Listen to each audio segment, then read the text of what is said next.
Músico, pianista, amante de jazz, diz que começou a ler e a escrever praticamente ao mesmo tempo que aprendeu a tocar e é na companhia de um piano que se sente verdadeiramente completo. Com uma carreira cheia de sucessos, quer seja a solo, em dueto ou então com mais uns quantos a acompanhar, o que interessa é que haja sempre música e histórias para contar. É o responsável pela brilhante banda sonora do novo Podcast Plus do Observador, A Caça ao Estripador de Lisboa. Estamos com Mário Lajinha, em 40 minutos. Muito bem-vindo à Rádio Observador. Muito bem-vindo, Mário. É um prazer e uma honra. Mário Lajinha, a música e as canções e esta descrição acho que acaba por te definir muito bem enquanto profissional, mas também enquanto pessoa. Mas estas canções ainda têm o mesmo encanto que tinham quando descobriste aquela magia especial pelo piano? Essa pergunta ou vai evoluindo ao longo do tempo? Não é completamente fácil, porque o que eu me apetece dizer é que sim, que é igual. Mas a verdade é que não é igual porque há menos ingenuidade, não é? Quando somos crianças, quer dizer, eu lembro que os primeiros contactos com a música eram um fascínio que vinha do prazer de ouvir e era uma coisa física, quer dizer, eu adorava e sempre adorei música. Eu lembro que ao princípio eu precisava de estar sempre a ouvir música. Agora, por exemplo, muitas vezes sabe-me bem estar em silêncio. Não é porque eu gosto menos de música, é só porque depois de, enfim, 40 anos ou mais a fazê-la, o silêncio às vezes é muito bom. E sentes essa necessidade muitas vezes de afastares um bocadinho desse mundo, até para ajudar na questão da criatividade, não é? Porque às vezes estarmos sempre focados naquilo que é um trabalho, que não deixa de ser um trabalho, também pode aprisionar, não é? Sinto. Aliás, vou contar uma história de intimidade, mas que não é, que se pode contar. É que eu vivo com a minha mulher há 22 anos e ela disse, pá, tu enganaste-me, eu pensei que se ouvia imensa música lá em casa. E eu explico, eu estou o dia todo, normalmente, a estudar, às vezes a ouvir música e tal. Ao fim do dia, se há coisa que me apetece é estar em silêncio. Portanto, ao fim do dia, que é quando a família vem, eu estou em silêncio. Já esgotaste a bateria social. Sim. Não, social até não, mas a coisa de estar a ouvir música. Vamos ouvir música. Música foi o trabalho. Foi o trabalho durante o dia todo, não é? Exato. E quer dizer, eu estou a dizer isto, às vezes até se ouve, mas não se ouve muito. E se tiver gente em casa, eu nunca ponho música. Mário Lajinha, já vamos olhar um pouco mais a fundo, mergulhar mesmo na tua história e desfiar essas memórias todas como as que acabaste por começar por nos contar. Antes, vamos olhar para o projeto mais recente, criar a banda sonora para um podcast aqui na Rádio Observador, A Caça ao Estripador de Lisboa, já com episódios no ar. A minha questão é, já ouviste algum? Gostas? Já ouvi os dois, claro. Não, quer dizer, para já... Nem que seja para saber como é que... Deixa lá ver como é que usaram. Eu tinha ouvido os outros para trás, as outras histórias. Ainda não ouvia do Piratinha do Ar, mas ouvi. Ainda mais a tempo. Sim, tudo disponível, hein? O Pedro Caldeira, ouvi o da Vera Lagoa. Sim. Acho que. Bem, mas pronto, são muitos também, nós não conseguimos estar aqui a dizer todos porque também depois temos medo de nos esquecer de algum. E são todos tão bons. Mas deu-me muito gozo. Foi um desafio novo porque eu nunca tinha feito música. Depois eu posso até entrar em detalhes. Nunca tinha feito música para um podcast, assim de propósito. Enfim, uma história que se conta ao longo de vários episódios e portanto foi uma experiência nova que me obrigou a perceber o que funciona e o que não funciona. E vamos então a esses detalhes. Como é que é receber? É que no fundo o Mário Lajinha recebe uma carta em branco. A história do podcast é sobre o Estripador de Lisboa. Está aqui, carta branca, toma um piano. Por acaso eu achei graça, porque quando me estavam a convidar e a descrever a história e tal, a dada altura, eu já não me lembro do nome, era uma jornalista que estava, uma das pessoas que estava. Tânia Pereirinha. Devia ser a Tânia. Disse, bem, isto é uma história que não tem nada de bom, de feliz, de não sei o quê. E disse, então lembraram-se de mim por causa disso. Porque realmente é uma história que eu só pensava quando estava a compor, que tinha que fazer uma coisa que ampliasse a ideia da maldade de quem perpetra o crime, ou então a tristeza que é a vida da prostituição, o horror que é a morte de alguém e morrer alguém. Quer dizer, não havia nada que fosse um sentimento feliz ali, não é? E portanto, um dos problemas, e isso eu aprendi neste processo, foi que algumas das músicas que eu tinha feito, eu estava mesmo contente e a pensar, é isto, é mesmo isto e tal, e não era. Quantas tentativas foram até acertar quanto tempo demoraste a chegar àquela na banda sonora certa para a Não, Caça aos Estripadores de Lisboa? Eu fiz logo vários temas e vários ambientes e tal, e eu acho que fui bastante certeiro na sensação ou de desespero, ou de medo, ou de suspense, ou tal. Eu acho que aí até fui. Só que algumas dessas que eu acho que realmente podem funcionar bem nesse ambiente, não dão espaço ao narrador. E essa era a experiência que me faltava. É que de repente... fazer um balanço, não é? Não, mas eu aprendi, e agradeço a quem fez, porque me deram o exemplo. Punham-se a fazer a narração com algum dos temas que estava bastante preenchido, melodicamente, ritmicamente e tal. E isto soa bem, mas depois fica em conflito. E eu ouvi e concordei à primeira, disse, não há dúvida nenhuma, isto é conflito.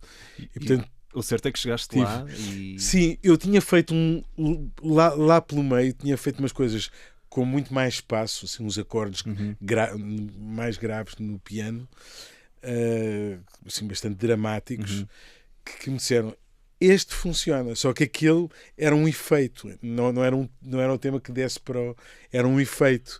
E, portanto, peguei na ideia desse efeito e fiz dele a música que desse para o genérico.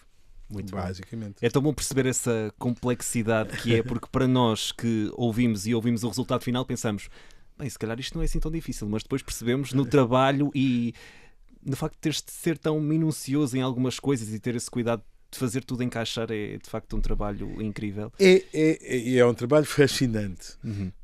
Não sei se é propriamente difícil, quer dizer, para quem conhece a linguagem. Sim. E tal, mas dá trabalho e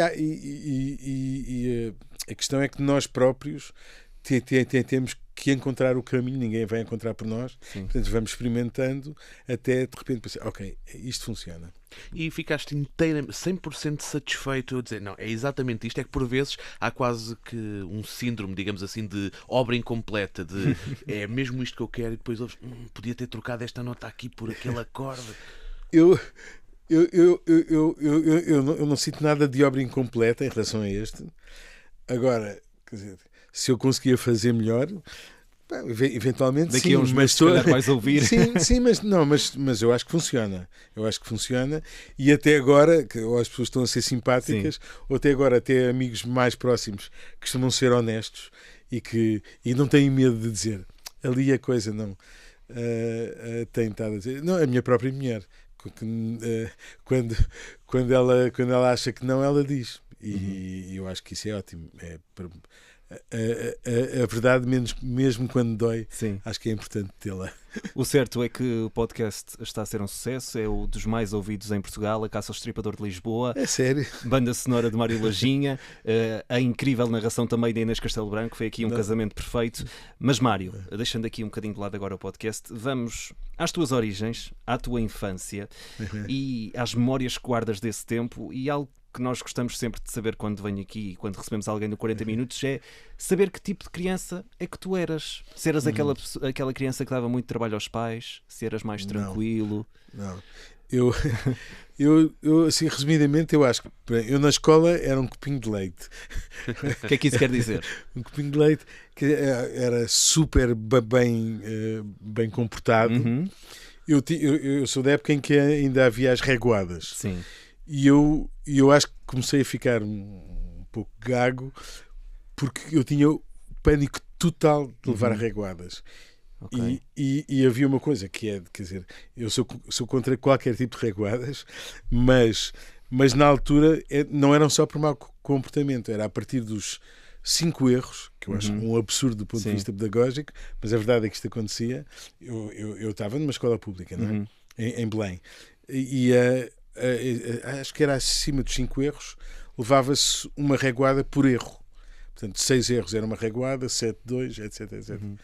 E isso era horrível. Felizmente, eu não sei se foi por causa disso que eu nunca dei erros, mas eu não dava erros e, portanto, e o comportamento era irrepreensível, que eu tinha tanto medo de. Mas pronto, isso era na escola. Mas eu acho que fui que era calmo, e tive, acho que uma coisa importante. E devo isso aos meus pais. Eles davam-se muito bem e eu tive uma infância muito feliz. Eu acho que isso é das coisas que formata melhor. Quer dizer, não é só ajudar a formatar, mas é mais do que isso. Eu acho que as pessoas ficam mais facilmente bem consigo próprias. Quando esse período entre infância e início, a preparação da vida e adulta, a adolescência, não é? Enfim, preparação da vida adulta é feliz e resolvida e sem problemas de maior. E eu tenho essa sorte porque o ambiente em casa era muito bom. E Mário, é nessa infância feliz, como dizias ainda agora, que aparece o piano, aparece cedo na tua vida. Como é que sentiste o gosto? Como é que ele apareceu? Os meus pais, outra virtude, queriam que nós tivéssemos o ensino convencional, depois uma arte e um desporto. Boa. E foram muito rigorosos nisso. A arte, portanto, já sabemos qual é. O desporto, exato. Foi ginástica desportiva. Sim, portanto, estamos aqui a falar com quase um atleta olímpico. Já vamos falar disso também. Vou querer saber histórias. Não mas andei em competição. Sim. Mas eu comecei a fazer ginástica aos 3 anos. Era aquela ginástica que se fazia, sim, não é? Sim. E era ali, e entrei para os Belenenses, portanto, por isso é que o meu clube ainda é os Belenenses. Fui para a ginástica aos 3 anos e aos 5, quando eu tinha 5 anos, o meu pai e a minha mãe queriam que nós aprendêssemos qualquer coisa de música.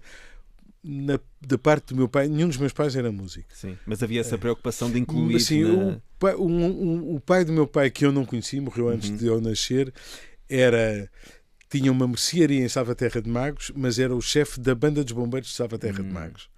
E acho que tinha muita facilidade para tocar instrumentos e tocou muitos. E portanto eu acho que eventualmente isso vinha aí um lado de facilidade para a música. E os meus pais perceberam que eu tenho um irmão que é mais velho, 2 anos, e os meus pais perceberam que tanto eu como o meu irmão tínhamos facilidade, cantávamos as músicas que ouvíamos, mas que eu era mais, quer dizer, eu estava sempre decorava as melodias e tal, e os meus pais perceberam que tinha muita facilidade. Então os meus pais compraram um piano vertical, em segunda mão, que me lembro de vir pelo... Acho que é a imagem mais antiga. Ainda tens essa imagem mental da minha memória, é o piano a vir pelo corredor. Lembro-me disso. E a reação qual é que foi? Não, a reação foi fascínio total. E realmente isso é uma coisa que eu acho que há miúdos que têm, há outros que não. Quando o piano entrou, aquela coisa de pôr as mãos já assim um bocado à balde, não está a correr agora o termo, mas não, eu fui com dedo a dedo tentar tocar melodias. E eu lembro isto contou-me depois a minha mãe, isto eu não me lembro, mas a minha mãe contava-me que ficou muito impressionada que eu tinha uma preocupação em tentar fazer qualquer coisa que tivesse lógica. Foi logo paixão pela sonoridade, então. Logo, e tinha facilidade, e tinha outra coisa boa, é que aquilo dava-me tanto prazer que a minha mãe, não, ao contrário do que acontece muitas vezes, inclusivamente a mim com filhos meus, não é, vai lá estudar um bocado, para de estudar e vem comer, ou vem fazer qualquer coisa. E no meio destas histórias, destas memórias, o Mário Lajinha, que hoje temos aqui sentado à nossa frente, podia ter sido um belo atleta de ginástica também. Quer dizer, um belo atleta, Não, calma. QB, vá. Não é literal. Não, mas eu fui um atleta razoável a fazer ginástica, depois fui para o Sport Argésio da Fundo. Mas foi nesta altura também, penso eu, que te desligaste um bocadinho da questão da música, não foi? Foi, e eu apaixonei pelo desporto e pela ginástica, os 6 aparelhos, né? Saltos de tapete, cavalo com ações, argolas, saltos de cavalo, paralelas e barra fixa. Portanto, estes 6. Sim. E depois dediquei-me ali uns anos, praticava várias horas por dia e eu estava completamente obcecado por aquilo. E o piano ficou a ganhar pó? Não, completamente. Aí a única coisa que eu tocava, entretanto, eu sempre fui um bocado doente por música, mas pedi uma guitarra ao meu pai e então o que eu tocava era guitarra, aquela coisa que era uma coisa que dava para tocar na praia à volta da fogueira, com os amigos e tal. E o piano não é? Sim. Mas durante esse tempo eu acho que não toquei piano vez nenhuma, durante uns anos. Certo, é que, entretanto, o piano voltou a entrar na história e agora Mário Laginha é um músico que dispensa qualquer tipo de apresentações, sempre com um registro muito próprio do Mário Laginha. Quando é que se dá esse clique de estar na hora de voltar para o piano e apostar a sério, porque a música pode mesmo ser um porto seguro? Pronto, eu acho que houve 2 fatores principais. Eu digo que é uma epifania, mas vem mais tarde. O primeiro, na realidade, aconteceu nas aulas de ginástica. Houve um dia que o nosso professor, que era incrível, que se chamava Hermenegildo Candeias, disse: hoje vamos arrumar o ginásio lá no Sport Argésio da Fundo.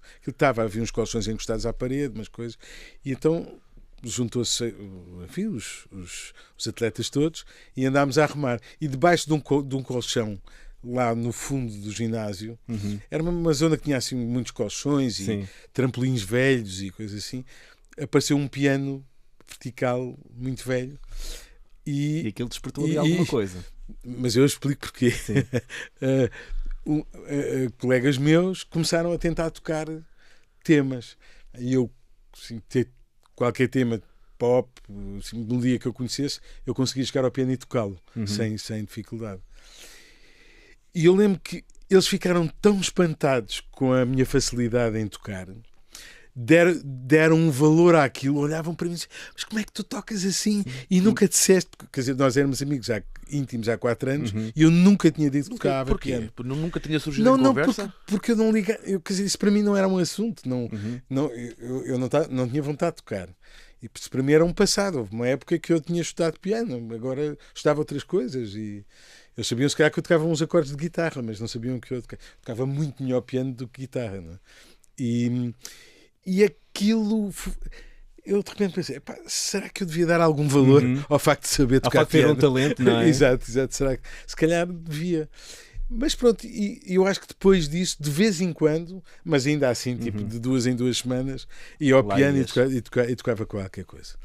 E depois, e isto foi uma coisa que eu já disse em muitas entrevistas, tive uma espécie de epifania, que foi mais tarde, estava a dar estava um pianista a tocar no canal 2, só havia primeiro e segundo canal, e o meu pai e o meu irmão estavam a ver, e eu entro e lembro de achar aquilo uma coisa, mas foi assim um embate total, porque eu disse: eu quero. Eu não sabia que se podia tocar piano assim, e eu quero fazer aquilo. Eu quero tocar daquela maneira. E era o Keith Jarrett, e eu não sabia o nome dele. O meu irmão sempre foi muito melómano e conhecedor, disse: este tipo é um tipo que se chama Keith Jarrett, amanhã eu trago-te um disco dele. E no dia a seguir o meu irmão comprou na Dargil um disco do Keith Jarrett, que é dos primeiros, que é o Facing You, e aquilo mudou a minha vida. Comecei a ouvir aquele disco compulsivamente, a repetir e a tentar imitar e a fazer aquelas coisas que era impossível completamente, mas despertou aí qualquer coisa. Mas sim, depois eu comecei a estudar de uma forma até muito, muito ingênua, porque era como eu queria tocar como ele, eu tentei descobrir o que é que ele tinha estudado, o que é que ele estudou, o que é que ele gostava. Gostava de Scott Joplin. Eu ia comprar livros de partituras de Scott Joplin e ia estudar ragtime. Depois havia o que é que ele. Ele gostava do Bud Powell. Eu ia comprar discos do Bud Powell. E portanto, claro que depois é que tive que organizar mais o estudo, mas na altura, ao contrário de agora, não havia escolas de jazz. Portanto, foi muito a ouvir discos e a mandar vir uns livros e isso. Já falaste aqui de uma das tuas primeiras referências, o Keith Jarrett. É algo que se mantém até hoje ou, entretanto, foste ganhando também novos hábitos de consumo, digamos? Não, isso claro que sim. O princípio foi bastante obsessivo à volta do Keith Jarrett. Ainda guardas esse disco que tu falaste, o Feicinho? Não, eu tenho 3 porque se gastou o primeiro, comprei o segundo, ainda era vinil, portanto eu tenho 2 vinis. Um já estava tão riscado que tive que comprar outro e depois, no tempo dos CDs, comprei o CD. Sim, portanto a resposta é sim. Não, depois comecei a ouvir outras coisas e principalmente eu lembro que ao princípio... Sempre mais próximo na altura já do jazz? Ou... Não, sim, sempre bastante mais do jazz, mas o que se passou foi que a dada altura eu achei que era importante eu ter um pouco mais de escola. A escola técnica e tal. E a única opção era o conservatório. Então inscrevi-me no conservatório. Mas ao contrário do que, enfim, algumas pessoas pensam, há pessoas que pensam que não, mas a Mara Lojinha estudou o conservatório e depois é que foi estudar jazz. Só para quebrar o equívoco. Não, eu queria estudar jazz, já estudava jazz, mas achei que ia ser um complemento importante e fui para o conservatório. E quando me inscrevi, até o meu plano era 1 ano ou 2 e venho-me embora, porque o que eu quero é... Só que depois aquele repertório é tão maravilhoso. A história da música europeia dos últimos, 4 séculos, 3 séculos, é tão maravilhosa. Há tantos compositores que fizeram o nosso património musical, nosso e do mundo, eu acho. Notas muita evolução no jazz do tempo do Keith Jarrett para agora? É muito difícil. Sim, quer dizer, a evolução eu acho piada porque eu acho que em muitas áreas associamos a palavra evolução ao melhoramento de qualquer coisa, não é? Qualquer coisa que fica melhor. Que são eu acho que na música... Mas é mesmo isso, é a evolução que pode ter tanto altos e baixos. É claro, mas assim, esse tipo de evolução sim, mudou muito, há muita coisa nova, mas eu acho que, quer dizer, desde a época de Bach que a música mudou muito, já houve regras na época do Barroco que eram regras no sentido de coisas que eram proibidas, não se podiam fazer, enfim, isto é uma coisa um bocadinho técnica, mas quintas paralelas ou oitavas, aquela coisa de tocar oitavas paralelas, que toda a gente faz, eu faço muito e toda a gente, na época do Bach era proibido. Era até acho que havia uma razão teológica para isso. E portanto, claro que tudo mudou. Depois veio o romantismo, veio o impressionismo, veio o período clássico, etc. Depois romantismo, impressionismo, etc. Mas tudo está, infelizmente, sempre em movimento. E eu acho que a música tem essa. Eu acho que a música é imensamente permeável à evolução dos tempos. E, portanto, quer dizer, no século XX aconteceram imensas coisas que tiveram um impacto brutal. E eu acho que uma das maiores é o negócio global que se tornou a música. Não é? E, portanto, antigamente, já houve um tempo em que a música de Mozart era a música mais pop que havia. Agora há mais variedades e tudo está mais perto, não é? Quer dizer, e tudo se contamina mais e tudo, que eu acho que tem aliás mais vantagens do que desvantagens, mas que é uma grande modificação de como se faz música, como se ouve a música, etc. E o impacto social que ela tem.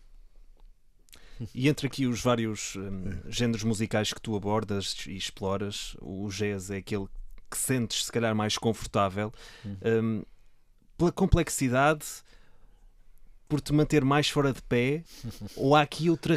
Não sei, eu quero perceber mesmo o que é que te apaixonou e o que é que te apaixona até hoje para tu. Há mesmo uma razão? Existe uma razão para isso? Ou procuras essa razão, não é? Eu posso tentar descodificar, mas falaste numa que nunca, por muito que as pessoas que me ouvem não concordem, porque alguma da música que eu escrevo é complexa, mas eu nunca andei à procura da complexidade e aliás às vezes é uma discussão que tenho ou discussão no sentido de conversa, de falar e discutir ideias, que é eu gosto da música que gosto e não é a complexidade que define o que eu gosto ou não. Porque eu sempre adorei pop e continuo a adorar pop. Há imensas canções com 3 acordes. Aliás, eu discuto há pessoas, às vezes na área do jazz, e não só, ou do clássico, que acham que uma coisa com menos acordes tem que ser forçosamente menor. E eu nunca achei isso. Não acho e nunca achei. Eu acho que às vezes é muito difícil exprimir genialidade com 2 acordes e fico espantado como há quem consiga. E portanto, fazer isso. E portanto é óbvio que cada universo tem as suas características. No jazz há música muito complexa, mas atenção que no jazz há música que não é complexa. Claro que quem o estuda provavelmente é preciso desconstruir isso, não é? É preciso desconstruir e aprender, se calhar, muita harmonia, muitas escalas, muitas coisas e tal. Mas isso, o que eu acho é que eu sempre que eu ouço um músico, isto para mim ainda hoje nunca mudou. Eu tenho que sentir que se a coisa é complexa é porque aquilo melhorou a música. E eu acho que também há muito músicos que utilizam a música para misturar ou a técnica ou o complexo que conseguem fazer, não tenho interesse nenhum por isso, nenhum. Eu sei que mesmo isso é subjetivo, eu posso ouvir uma coisa e achar isto e outros acharem outra coisa. E essa também é a beleza de tudo isto, não é? Sim. O que uns gostam, outros podem não apreciar tanto. Cada um ouve de forma diferente, sons diferentes. Felizmente, senão era uma seca de todo o tamanho, não é? Mário, nasceste num dia particular, 25 de Abril, mês de 1960. O 25 de Abril de 74 abriu portas à liberdade, acima de tudo também uma cultura mais livre de amarres e preconceitos. Permitiu que a partir daí se explorassem mundos que estavam, silenciados ou até mesmo censurados. Sentiste essa diferença? De que forma? Sendo que eras apenas um jovem com 14 anos. Exato. Eu fui... E se te lembras também desse dia? Não, do dia lembro perfeitamente. Era o meu dia de anos e que ficou marcado para sempre. E a minha avó, a mãe do meu pai, que era viva e que vivia em Salvaterra de Magos, que é a terra do meu pai, vinha no dia de anos dos netos, que ela fazia um arroz doce que era icónico na família. E então, sempre que um neto fazia anos, ela ia para a casa desse neto e uns dias antes, ou um dia antes, normalmente, fazia o arroz doce e faziam mais uns bolos e umas coisas e fazia essa festa de anos. Natal, quase. Sim, mas era uma tradição da família. E ela tinha vindo. E eu estava preparado para ser o centro das atenções naquele dia, e ninguém me ligava nenhuma, havia todo um rebuliço enorme. Eu, como vivia ali ao pé da Igreja da Memória, muito perto do quartel da Ajuda, ainda ouvi disparos, portanto eu via assim. O meu pai era funcionário público, foi de manhã para o trabalho e veio logo. A minha mãe era professora, também foi para acho que na altura dava aulas na Marquês de Pombal, voltou para casa. E, portanto, houve assim uma tomada de consciência de uma coisa para já de uma coisa que se chamava política e que eu tinha zero. Os meus pais não falavam de política em casa e, portanto, eu não tinha. A posteriori, e tu falaste nisso há bocado, ainda agora, é que eu acho que o jazz e poderes e o acesso a discos e a livros foi uma coisa que abriu depois disso. Não havia. O Vilas Boas, porque era eu acho que era, em primeiro lugar, um visionário, depois corajoso e depois, não sei, tinha assim uma loucura saudável. Conseguiu criar um grande festival de jazz, que era o Festival de Jazz de Cascais, em que veio o Miles Davis, quer dizer, vieram as grandes vedetas. Sim. Linha da frente? O Mário, lá na linha da frente? À espera para ver? Ao princípio, não, aos 12 anos eu nem sabia o que era jazz. O meu pai ouvia clássico, eu ouvia muita música brasileira. Assim, o Jobim, Baden Powell e depois aqueles 4, sei lá, o Milton, o Caetano, o Chico Buarque, o Gilberto Gil, esses, assim. Tudo nomes pouco conhecidos, por acaso. Exato. Não, mas por acaso, para a altura do meu pai, eu acho que eles estavam a começar. Era assim, era a nova música brasileira. Claro.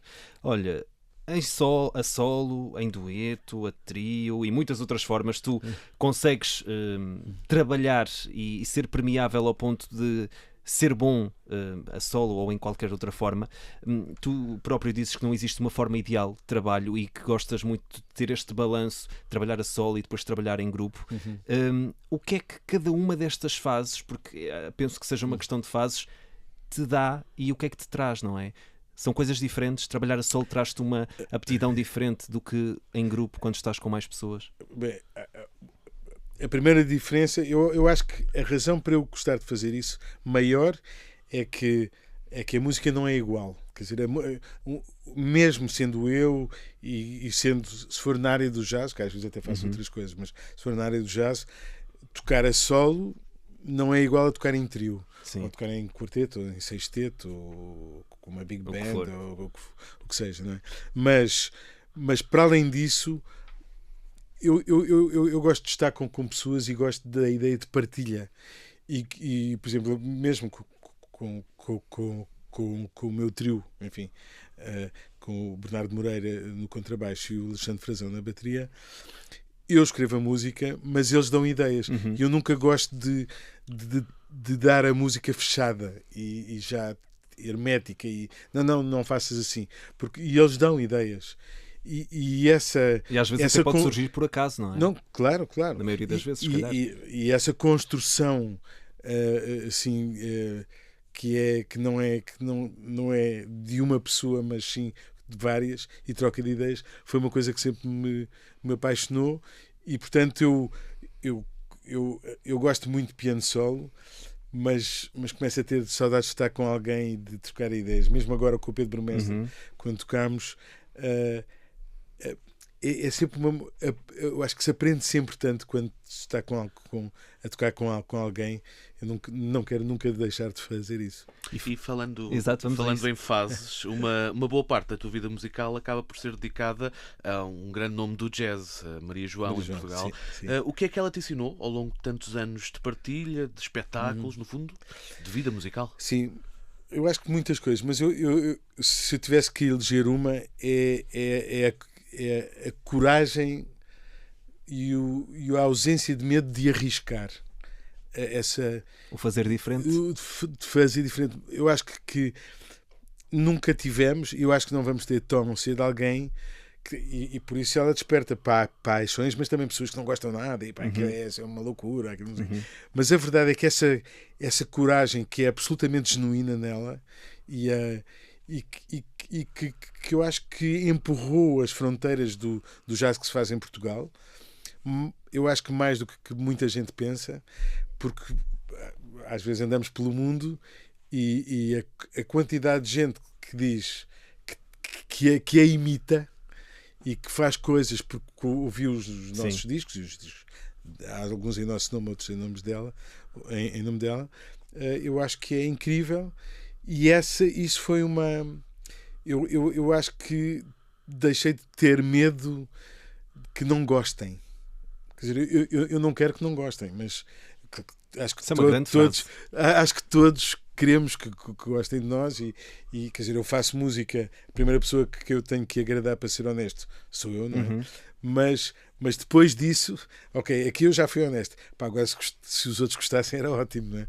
Claro que eu quero que chegue às pessoas. Exato. Se formos olhar para as televisões e até mesmo para as rádios, parece que existe a percepção de que as pessoas não estão familiarizadas ou não existe um contacto tão direto com o jazz, como aquele que tem com outros estilos, por exemplo, que são aqueles considerados os estilos mais da moda, entre aspas. Como é que tu olhas também para esta realidade enquanto músico? Eu acho que é... Eu acho que é a luta pelo share tornou-se uma coisa que eu acho que tem em primeiro lugar, enfim, se eu estiver enganado, mas acho que é, quer dizer, as coisas têm que dar lucro a quem investe nelas, não é? Portanto, enfim, a sociedade funciona assim e eu não sou contra isso. Acho sim, claro que eu acho que tanto o Estado como certos organismos têm que ter independência. O Estado é outra coisa. Tem que poder apoiar cultura, a diversidade, porque eu acho que a diversidade é uma riqueza, quer dizer, a diferença. Senão, em vez das pessoas gostarem só de pop, não. Enfim, eu tenho 3 filhos. Os meus filhos, eu nunca quis impor nada. Eu só quis.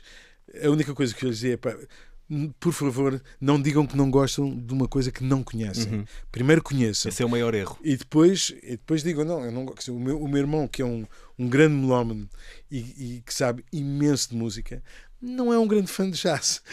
Não é assim uma música que de vez em quando há umas coisas que ele gosta. Desculpa, é só para acabar isto. Às vezes eu digo isto para que as pessoas pensem nisso. Eu gosto imenso de jazz, mas não de todo. Há muitas coisas no jazz que não gosto. E portanto isso acontece em tu tens essa ainda maior sensibilidade para perceber e para olhar para o jazz também de uma forma diferente, não é? Sendo músico. Sim, se bem que eu não... Provavelmente sim, porque eu não posso... não és um ouvinte comum, digamos. Apagar aquilo que eu fiz a vida toda e que eu ouvi e que eu aprendi, mas eu sempre que ouço música, às vezes perguntam-me isso: pá, viste o compasso, viste não sei o quê e tal. Eu não ouço música assim, eu ouço música como todos nós. Eu não penso o ouvido técnico? Felizmente eu não padeço dessa. Isso é ótimo. Dessa coisa. Eu nunca penso. Eu tenho uma filha que adora esse exercício de ver. Olha um 7x4, olha um não sei o quê, olha, visto que agora foi feito dominante para isso, ok, porque é um desafio que ela às vezes, mas eu nunca tive isso. Às vezes, que compasso é isto? Pá, não, tenho que fazer um clique e pensar, ok, agora vou ouvir enquanto música e descodificar. Mas eu não ouço música assim, eu ouço música como todos nós ouvimos. Boa. E naqueles dias mais difíceis, Mário Laginha, em que às vezes é difícil encontrar algo que acalme, é a música que acalma, ou o que é que faz? Há algum hobby escondido para esses dias? Em que ficas mais longe do piano? Sim, depois não é que mas a pergunta dele podia ser que me aproximasse do piano, mas não, é mais isso. O que eu normalmente faço, eu vivo num sítio que é quase uma montanha, na Serra de Sintra, já no Penedo. Pronto, e é uma zona boa para ou caminhadas ou andar de bicicleta. E pronto, eu tenho uma BTT e gosto de andar nos trilhos. E portanto, tento andar a pé. Uma das coisas que eu faço, se estiver assim mesmo a precisar de espairecer, vou andar para o pé do mar, vou para a Falésia, a vista é absolutamente maravilhosa, o cheiro do mar, que também me liga à infância, porque eu passava férias em Magoito, tem um efeito rejuvenescedor e apaziguador um bocado para mim, e às vezes preciso daquilo. E que te levam a viajar por boas memórias, de certeza. Vamos fechar este em 40 minutos como começamos. Voltamos ao piano. Enquanto tiveres um piano, há histórias e canções para contar? Eu espero muito que sim. Por muitos e muitos anos? enquanto eu viver, sim.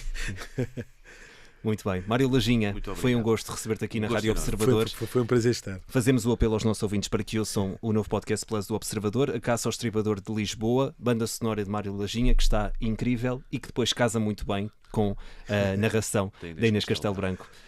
Mário Lajinha, mais uma vez, muito obrigado. Muito E até obrigado. uma próxima. Até uma Até próxima. a próxima. O Em 40 Minutos está de regresso para a semana com um novo convidado.